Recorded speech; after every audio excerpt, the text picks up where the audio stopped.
Making buttery peanut brittle or cashew brittle is super easy to do right in the Ninja Foodie, and I'm going to show you how. Welcome to the Salted Pepper, where we cook for real life using real food and we keep it real simple. Today we're gonna make a delicious and super easy peanut brittle. We're gonna do it in the Ninja Foodie, but you don't have to. If you don't have the Ninja Foodie, you could do this on the stove, no problem. You just need a large saucepan with a heavy bottom, and I'll go into that a little bit later. The first thing we need to do is get our pan ready. So no matter how you're gonna cook your peanut brittle, getting your measurements done of all your ingredients and having your pan prepped is super important because it moves really fast and you wanna have everything ready to go so that you can pour out the peanut brittle before it cools too much. So what I'm using is a sheet pan. This is a half sheet pan. So you just want a large sheet pan. And then we're gonna put a little bit of butter down, a layer of parchment, and we're gonna butter the parchment. The reason why I put a little bit of butter down on the pan is so the parchment lays flat. So usually I'll just take about a tablespoon of butter and have it on the wrapper and just sort of go a little bit over. You don't even have to spread it all, all the way around, just corners and in the middle, and that's fine. And then I put the parchment down and just kind of sticks to that butter and helps keep it in place. And then I will take the rest of the butter and I'm gonna butter the parchment.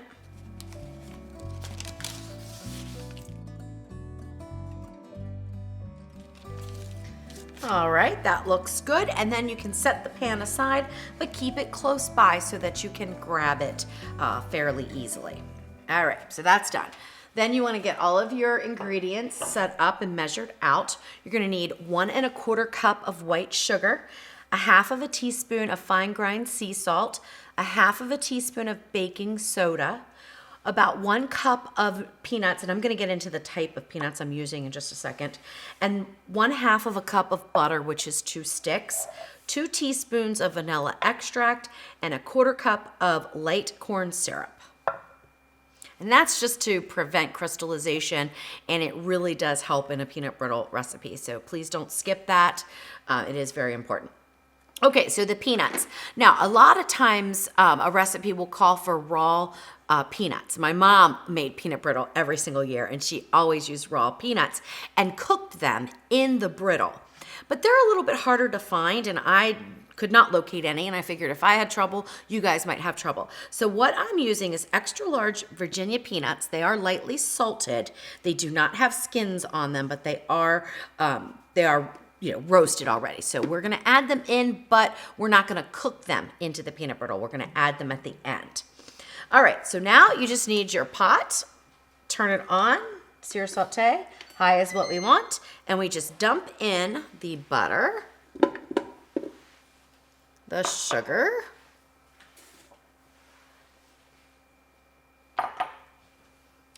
the corn syrup,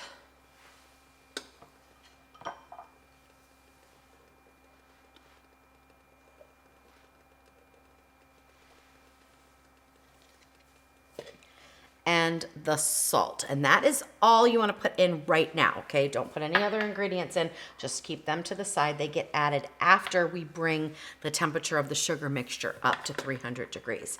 Now, when you're making candy, I recommend using a wooden spoon. You don't have to, though. I do have high heat spatulas that I use from time to time, but if you are unsure about how high of a temperature that your spatula can handle, make sure you use wood so that it doesn't melt into your peanut brittle, because that would not be good.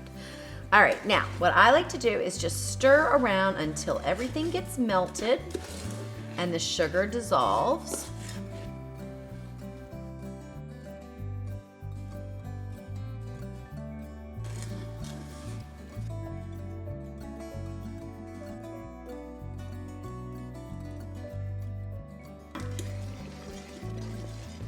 All right, so continue to stir until the sugar is melted, the butter is incorporated. I had a little thing happen that hasn't happened on previous batches where the butter started to separate out at the top. I think that might have been because my butter was cold. And I've never seen that before, but usually I keep my butter room temperature before I'm gonna make candy. So if that happens to you, just continue stirring, not vigorously, but just continue stirring until it all incorporates back in. Then once you see these bubbles forming on top, go ahead and stop stirring. And now we leave the mixture alone until it reaches a temperature of 300 degrees. That is hard crack stage. And that is what you need to make peanut brittle. And it goes pretty fast.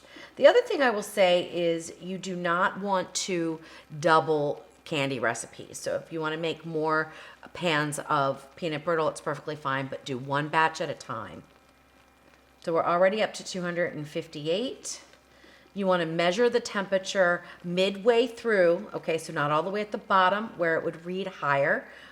And I like to take a temperature in a few different spots. Then when it reaches 300, I'm going to turn the Ninja Foodi off. We're going to get the rest of the ingredients in, and we'll get it poured out, and that's it. Okay, we are at about 280, and I can start to see the color changing. So it's deepening. That's exactly what you want to see.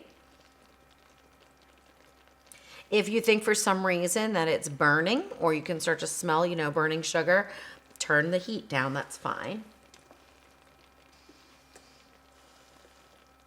While I'm waiting for this to come up to temp, I'll talk about if you don't have the Ninja Foodi and you want to use a big saucepan on the stove, and remember I said it needed to be a thick bottom. That is because if you use like an aluminum thin bottom pan, you most likely will burn your sugar before it reaches the temperature. So it's better to have a good quality pan. All right, we are getting very close. We just hit 300 over there. Let's see if we can hit 300 in a few other spots here.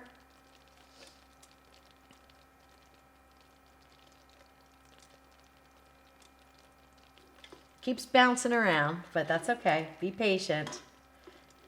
If you take it out too soon or you turn it off too soon, you're not going to reach that hard crack stage. You're going to have a lot chewier of a peanut brittle.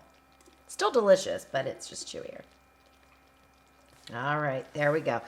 I was looking for temperatures that around the, around the edges hit 300, and we just got there. So I'm going to go ahead and turn the Ninja Foodi off, remove this, and then we are going to add in our baking soda. You're going to see it bubble up. What this is doing is putting a whole bunch of air pockets. That's what allows you to bite into peanut brittle without it becoming too, it's not hard, real hard. Then after you add in your peanuts and move them around a little bit, this is where it goes super fast. Then put in your vanilla, stir it around. Make sure you have heat-resistant gloves. That's super important too. Bring our pan over.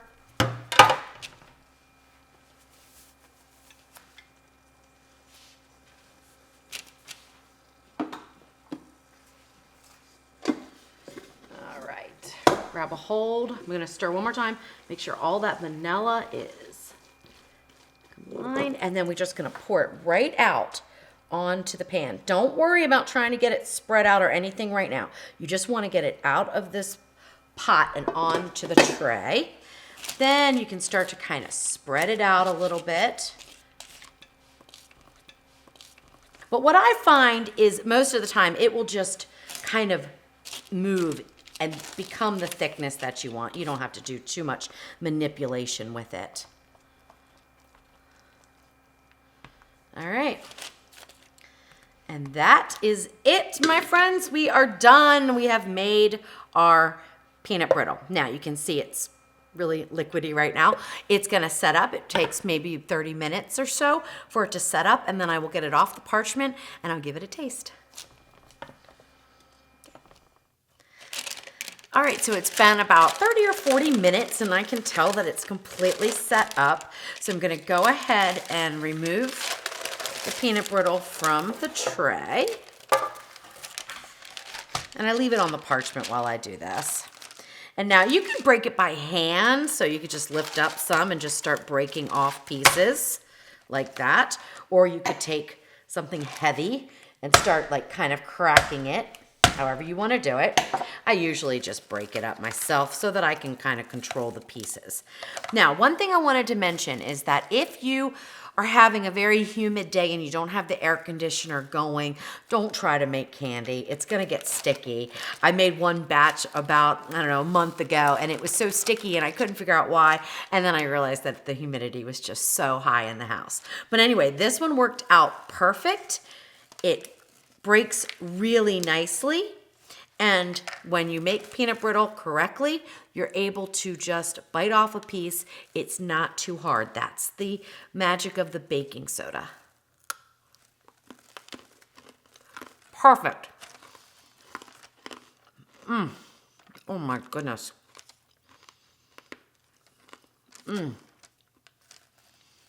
Absolutely perfect. It's also not real sticky. So this isn't chewy or it doesn't get stuck in your teeth too much. It's really a nice tasting and a nice eating peanut brittle.